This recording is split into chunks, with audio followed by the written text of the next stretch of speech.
Good morning student. आज हम class 12 current electricity का एक पार्ट है इलेक्ट्रोमोटिव फोर्स पोटेंशियल डिफरेंस।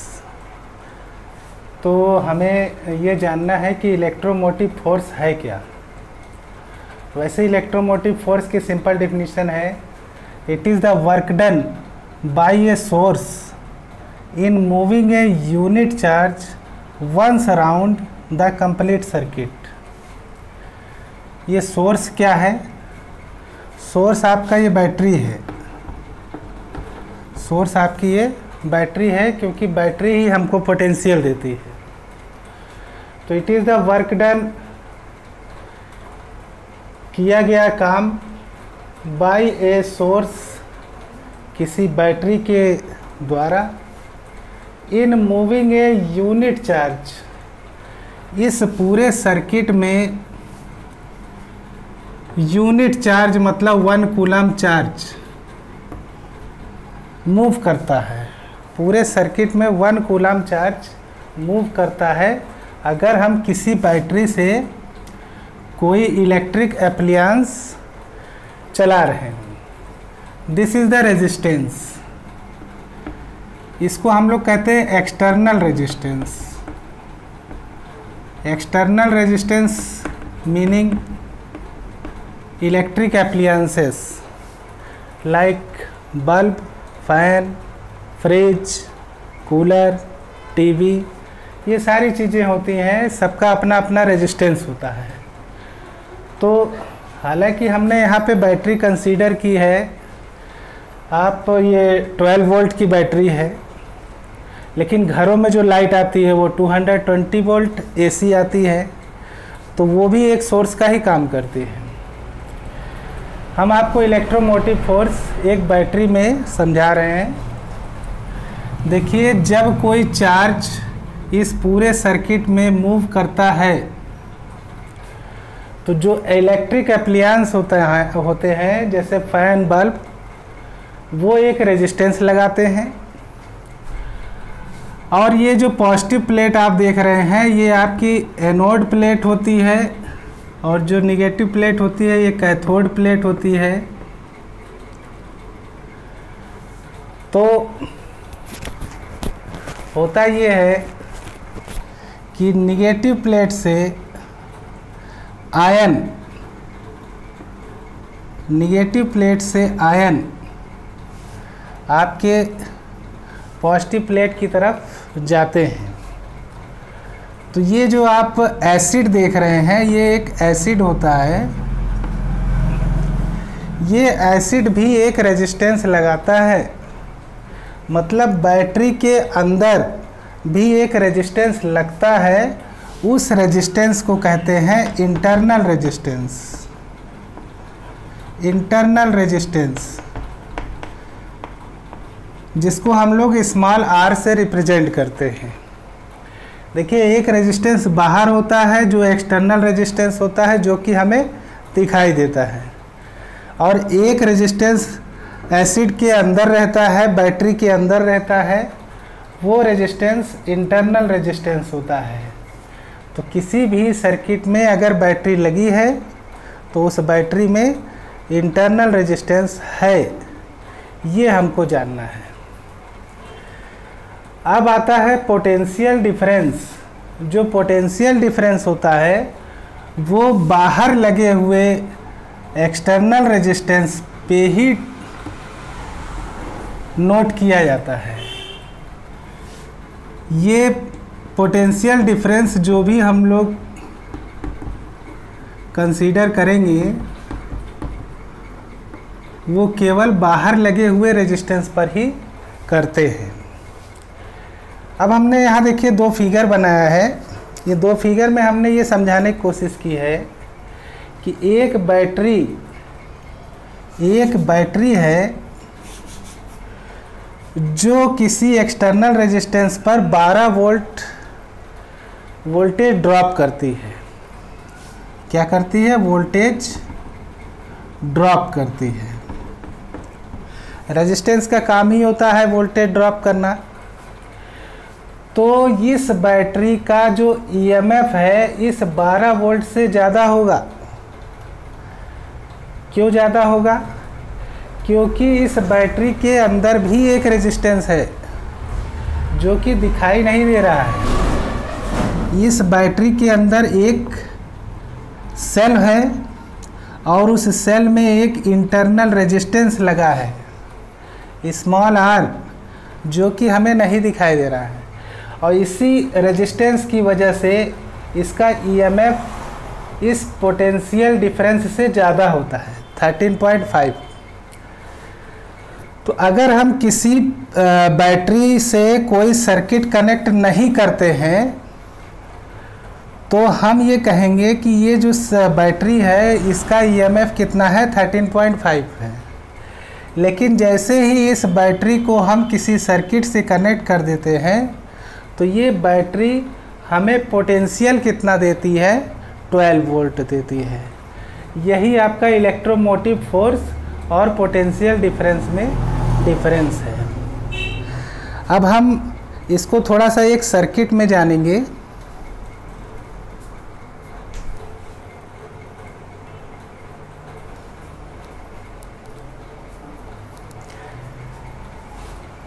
देखिए ये एक सर्किट है। इस सर्किट में एक एक्सटर्नल रेजिस्टेंस लगा है और हमने एक वोल्ट मीटर यूज किया है। ये आपका वोल्ट मीटर है और इस वोल्ट मीटर का काम क्या है? इस रेजिस्टेंस के बीच कितना पोटेंशियल ड्रॉप हो रहा है वो ये वोल्ट मीटर आपको बताएगा। और नीचे देखिए ये हमने डॉट डॉट लाइन बनाई है। ये डॉट डॉट लाइन ये बताना चाह रहा है कि इस बैटरी में एक सेल है और एक इंटरनल रेजिस्टेंस है जो बैटरी के अंदर काम करता है। तो अब हमें ये सोचना है कि इस सर्किट में इक्विवेलेंट रेजिस्टेंस कितना होगा। इक्विवेलेंट रेजिस्टेंस कितना होगा? देखिए आप ध्यान से देखेंगे तो इस सर्किट में ये रेजिस्टेंस और ये रेजिस्टेंस सीरीज कनेक्शन में है। दोनों रेजिस्टेंस आपके सीरीज कनेक्शन में है। तो हम इसको R प्लस R लिख सकते हैं। इक्विवेलेंट रेजिस्टेंस आपका इस सर्किट में R प्लस R हो जाएगा। अब अच्छा इसमें हम ये अगर पूछें आपसे कि total EMF, total electromotive force E कितना लगेगा, तो टोटल इलेक्ट्रोमोटिव फोर्स आपका E ही रहेगा, है ना। अच्छा, करंट इन द सर्किट क्या होगा? Current in the circuit by Ohm's law, by Ohm's law I equal to V upon R हम लोग पढ़े हैं। लेकिन यहाँ पर अगर हमने इंटरनल रेजिस्टेंस यूज कर लिया है तो इसका मतलब है हम ये वोल्ट मीटर में जो रीडिंग आ रही है इसको नहीं लेंगे। हमें इस सेल की वैल्यू चाहिए। तो सेल की वैल्यू को ही हम ईएमएफ कहते हैं। तो I इक्वल टू क्या हो जाएगा? E upon R plus R। ये करंट आ जाएगा। तो E इक्वल टू क्या आएगा? IR plus I small r। ये जो वैल्यू है ये वोल्ट मीटर की रीडिंग है। क्यों? क्योंकि ये इस R पर कितना वोल्टेज ड्रॉप हो रहा है हमें ये बताएगा, ये वाला नहीं बताएगा। ये तो सेल के अंदर जो आपका EMF है वो यूज किया जा रहा है इसमें। तो ये IR क्या है, इसकी जगह पर हम लोग V लिख सकते हैं। E equal to V plus IR। तो ये हमको एक रिलेशन मिल गया। इस रिलेशन से हमें ये पता लगता है कि E की वैल्यू V से ग्रेटर होती है। E की वैल्यू V से ग्रेटर होती है। तो इस तरीके से हमने कॉन्सेप्ट जाना कि कोई भी बैटरी का EMF पोटेंशियल ड्रॉप से ज़्यादा होता है। अब हम जानेंगे कि कैसे सेल को सीरीज कनेक्शन में सॉल्व किया जाता है और कैसे सेल को पैरेलल कनेक्शन में सॉल्व किया जाता है।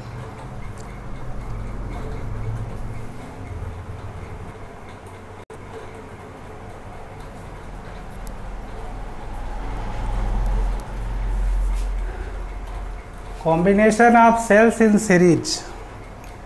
देखिए एक सर्किट हमने बनाया है जिसमें हमने n सेल्स लिए हैं, 1 2 3 4 5 6 करके हमने टोटल कितने सेल्स लिए हैं, n सेल्स लिए हैं। और सभी सेल्स का EMF E है, EMF E है। और सभी सेल का इंटरनल रेजिस्टेंस स्मॉल r है। और इन सेल्स से एक एक्सटर्नल रेजिस्टेंस R जॉइंट किया गया है इन सीरीज। ठीक है। तो in this circuit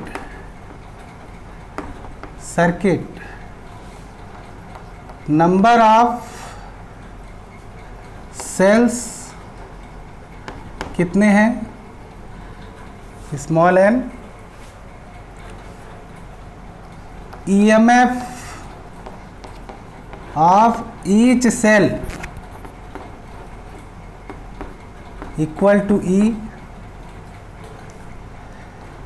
internal resistance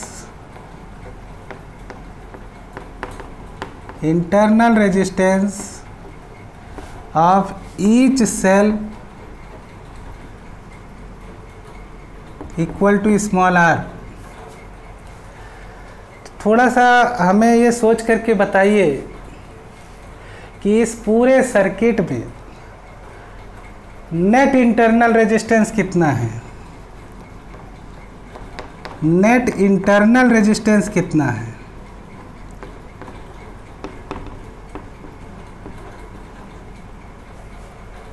internal resistance मतलब हमें इस कैपिटल R की ज़रूरत नहीं अभी। ये इंटरनल रेजिस्टेंस सर्किट में कितना है। तो अगर ये सीरीज में कनेक्टेड है तो हमें सिंपली ऐड कर लेना है। तो यहाँ पर हम R डैश ले करके देखिए R प्लस R कितने टाइम्स, n टाइम्स। तो ये आपका हो जाएगा NR, नेट इंटरनल रेजिस्टेंस आपका NR आ जाएगा। और अगर आपसे पूछा जाए टोटल रेजिस्टेंस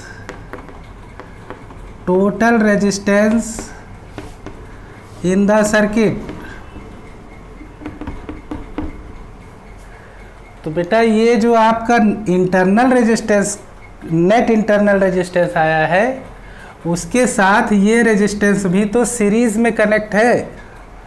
तो अगर ये दोनों सीरीज में कनेक्टेड है तो हम R प्लस NR लिखेंगे, इसके साथ इस R को ऐड कर देंगे क्योंकि सिंपली ऐड करना है, सीरीज में सिंपल एडिशन होता है। अब अगर आपसे पूछा जाए total EMF in the circuit,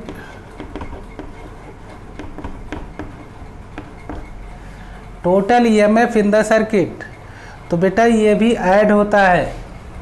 अगर सेल आपके सीरीज में कनेक्टेड है तो सेल का EMF ऐड होता है। जैसे ये E है, ये E है, ये E है, ये E है, तो सबको ऐड कर देंगे तो क्या आएगा, 1E 2E 3E 4E 5E और n टाइम्स E, तो ये आपका हो जाएगा NE, ठीक है ना। अब अगर हमें निकालना है current in the circuit, current in the circuit I निकालना है, तो ओम्स लॉ क्या कहता है, EMF total EMF upon resistance, total resistance. तो टोटल EMF कितना है, NE है, और टोटल रेजिस्टेंस कितना है, R प्लस NR। ये फार्मूला हमको मिलेगा इस सर्किट के लिए जिसमें सारे सेल का EMF E है और सारे सेल का इंटरनल रेजिस्टेंस R है, और वो सीरीज़ में कनेक्टेड है। तो इस जैसे हमने सीरीज़ में निकाला वैसे ही अब हम पैरेलल में भी इसको सीखेंगे।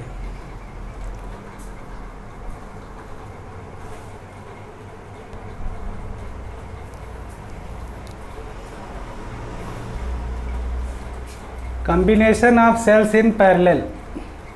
ये देखिए, ये जो सेल आप देख रहे हैं ये पैरेलल कनेक्टेड है, और पैरेलल कनेक्टेड में हम ये देख रहे हैं कि ये इनकी कितनी रोज़ हैं, m रोज़ हैं, ऐसे ऐसे कितनी रोज़ है, m रोज़ है, कनेक्टेड हैं। तो अब आप ये बताइए, जब हम लोग इस सर्किट के बारे में बात करते थे, जब हम लोग इस सर्किट के बारे में बात करते थे और इसको बैटरी से कनेक्ट किया जाता था, तो मैंने आपको ये बताया था कि अगर हम इन तीनों की जगह पर एक रेजिस्टेंस ऐसा ले लें जो इन तीनों के इक्विवेलेंट हो, तो इसका EMF इक्वल होता है। अगर इसका EMF आपका मान लीजिए V है, इसका भी V है, इसका भी V है, तो ये तीनों इक्वल होंगे, इसके बराबर होंगे। पैरेलल में पोटेंशियल ड्रॉप सेम होता है। तो ये जो सेल का EMF है जो पैरेलल कनेक्टेड है, अगर हम इक्विवेलेंट या हम टोटल EMF निकालेंगे तो वो ऐड नहीं होंगे, वो सिंपली E ही रहेगा। पैरेलल में आप चाहे जितने सेल जोड़ देंगे उसका EMF नहीं बदलता है। इसीलिए कहा जाता है कि हम कभी भी सेल को पैरेलल कनेक्ट करके हम बड़ी वैल्यू, बड़ा पोटेंशियल नहीं पा सकते हैं, ठीक है। तो इस तरीके से हमने ये जाना कि सेल में अगर सेल पैरेलल कनेक्टेड है तो अगर हम इसमें टोटल EMF, अगर कोई हमसे पूछेगा इन द सर्किट, तो जो एक सेल का EMF होगा वही सारे सेल का EMF होगा, सारे सेल को मिला करके EMF वही मिलेगा। तो यहाँ टोटल EMF कितना मिलेगा, E। ऐसा नहीं है कि m रोज़ है तो फिर हमारा E भी हमको m टाइम्स मिलेगा, ऐसा नहीं है। अगर ये सीरीज़ में कनेक्ट होते तो वहाँ पर EMF ऐड होते हैं, लेकिन अगर ये पैरेलल में कनेक्टेड है तो ये EMF जो सबका EMF है वो सारे सेल को आप हटा दीजिए, केवल एक सेल लगा दीजिए, तो उसी EMF के इक्वल होगा। तो टोटल EMF हमें पैरेलल कनेक्शन में कितना मिलेगा, E मिलेगा। अच्छा, अगर हम नेट इंटरनल रेजिस्टेंस की बात करें तो नेट इंटरनल रेजिस्टेंस की बात करें तो बेटा पैरेलल कनेक्शन में ये रेजिस्टेंस आपके पैरेलल कनेक्टेड है। तो पैरेलल कनेक्टेड है तो हमको जो इक्विवेलेंट रेजिस्टेंस मिलेगा वो इस फार्मूले से मिलेगा। तो 1/r ये वाला सेल प्लस 1/r ये वाला सेल। अब फिर ये कितने टाइम्स, m टाइम्स 1/r। तो ये 1/r equivalent equal to m/r हो जाएगा। क्लियर? अगर हम इसका रेसिप्रोकल करते हैं तो हमें r इक्विवेलेंट r/m मिलेगा। तो इस तरीके से नेट इंटरनल रेजिस्टेंस हमें मिलेगा r/m। तो अब हम टोटल रेजिस्टेंस अगर निकालना चाहें, टोटल रेजिस्टेंस अगर निकालना चाहें तो हमें ये R इक्विवेलेंट रेजिस्टेंस जो है, इन सब की जगह पर जो रेजिस्टेंस लग गया वो आपका R/m हो गया। और ये R/m इस R के साथ सीरीज में कनेक्टेड है, इसलिए हम टोटल रेजिस्टेंस में इसी R/m में इस R को ऐड कर देंगे। तो ऐड करने पर हमारा ये एलसीएम m हो जाएगा और ये हो जाएगा R प्लस mr। अच्छा, अब हमें करंट निकालना है, current in the circuit, current in the circuit. तो ये क्या हो जाएगा, I equal to total EMF upon total resistance. तो टोटल EMF कितना है, कैपिटल E, और टोटल रेजिस्टेंस कितना है, R plus mr upon m। और ये m कहाँ चला जाएगा, ऊपर, and that is equal to me upon r plus mr। तो हम करंट का ये वाला फार्मूला यूज करेंगे, करंट का ये वाला फार्मूला यूज करेंगे कब, जब हमारे सेल्स सीरीज में पैरेलल में कनेक्टेड हों। अब हम एक ऐसा फिगर पढ़ेंगे जिसमें सीरीज में भी कनेक्शन है और पैरेलल में भी कनेक्शन है, तब हम इसको कैसे सॉल्व करेंगे।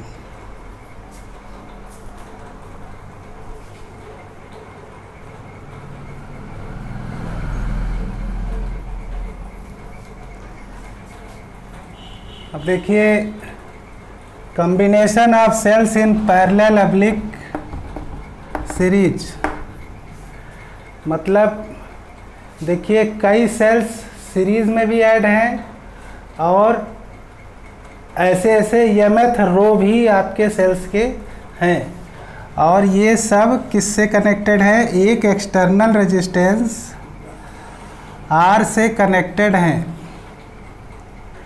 ठीक है, तो हमें पहले तो ये पता लगाना है कि एक लाइन में इन ईच रो EMF कितना होगा।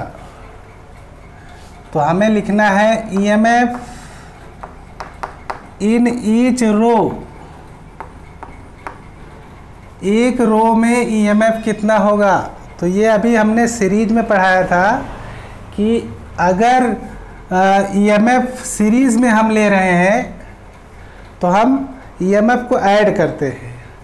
तो ये E plus E plus E plus n times E अगर हम लेंगे तो EMF इन ईच रो आपका क्या आ जाएगा, n ही आ जाएगा।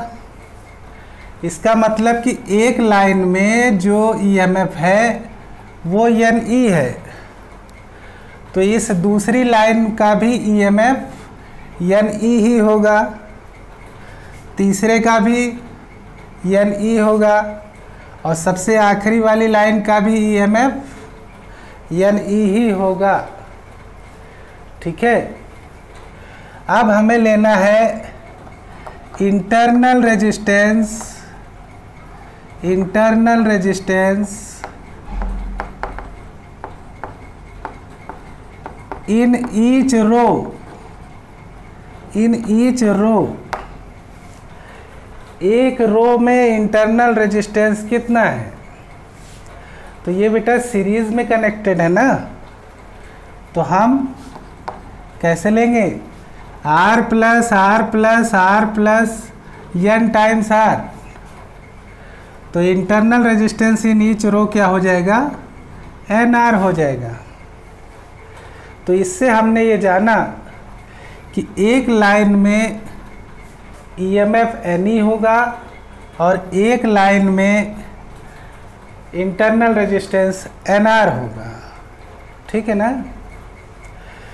अब हम ये जान रहे हैं कि कितने रोज हैं, M रोज हैं। तो according to question there are M rows in the circuit। और ये जो रोज है ये पैरेलल है। तो अब आप ये बताइए total EMF in the circuit, total EMF in the circuit कितना होगा? बेटा हमने पहले ही आपको बताया कि पैरेलल कनेक्टेड में EMF नहीं चेंज होता है। अगर इस लाइन का EMF NE है, इस लाइन का EMF NE है, इस लाइन का EMF NE है, इस लाइन का EMF NE है, तो पैरेलल में हमारा EMF जो एक लाइन में होगा वही सब में होगा। तो हम इसको total EMF in the circuit NE लिख सकते हैं। पैरेलल में EMF चेंज नहीं होगा, सीरीज में ऐड होता है। तो हमने सीरीज में तो निकाल लिया ना, सीरीज में हमने EMF को ऐड करके ही तो NE निकाला था। इसमें भी NE निकाला, इसमें भी NE निकला, इसमें भी NE निकला। लेकिन जब हम पैरेलल लेना स्टार्ट करते हैं तो जो एक लाइन का EMF होगा वही सब में होगा। तो total EMF in the circuit NE हो जाएगा। अच्छा, टोटल इंटरनल रेजिस्टेंस कितना होगा? Total internal resistance in the circuit, circuit मतलब पूरे सर्किट में। अच्छा, एक लाइन में आपका इंटरनल रेजिस्टेंस कितना था? NR था। दूसरी लाइन में भी इंटरनल रेजिस्टेंस NR था। तीसरी लाइन में भी इंटरनल रेजिस्टेंस NR था और ये भी NR था। तो ये NR जो आप देख रहे हैं, अगर ये पैरेलल में कनेक्टेड है, रेजिस्टेंस अगर पैरेलल में कनेक्टेड है, तो हम रेजिस्टेंस का पैरेलल वाला फार्मूला लगाएंगे। पैरेलल वाला फार्मूला क्या है? 1/R equal to 1/R1 plus 1/R2 plus 1/R3। ये वाला फार्मूला हम रेजिस्टेंस के लिए लगाएंगे अगर वो रेजिस्टेंस पैरेलल में हो। तो यहाँ पर हम 1/R इक्विवेलेंट कैसे निकलेगा? एक लाइन में क्या रेजिस्टेंस है? 1/NR। दूसरी लाइन का क्या है? 1/NR। तीसरे में भी 1/NR। और ये कितने टाइम्स हैं? तो M रोज है तो M टाइम्स है, M टाइम्स। तो क्या हम इसको M/NR लिख सकते हैं कि नहीं? इंटरनल रेजिस्टेंस का इक्विवेलेंट M/NR लिखा जा सकता है। ओके, अगर इसका रेसिप्रोकल लेते हैं तो हमें इसका भी रेसिप्रोकल लेना पड़ेगा। तो ये हो जाएगा NR/M। अब हमें निकालना है current I in the circuit. Current I in the circuit क्या होगा? Total EMF upon total resistance. तो देखिए ये जो NR है इसके साथ ये जो एक्सटर्नल रेजिस्टेंस R है ये सीरीज में कनेक्ट है, ठीक है। तो हमने तो ये टोटल इंटरनल रेजिस्टेंस निकाला था, एक लाइन हमको यहाँ पे निकालनी पड़ेगी टोटल रेजिस्टेंस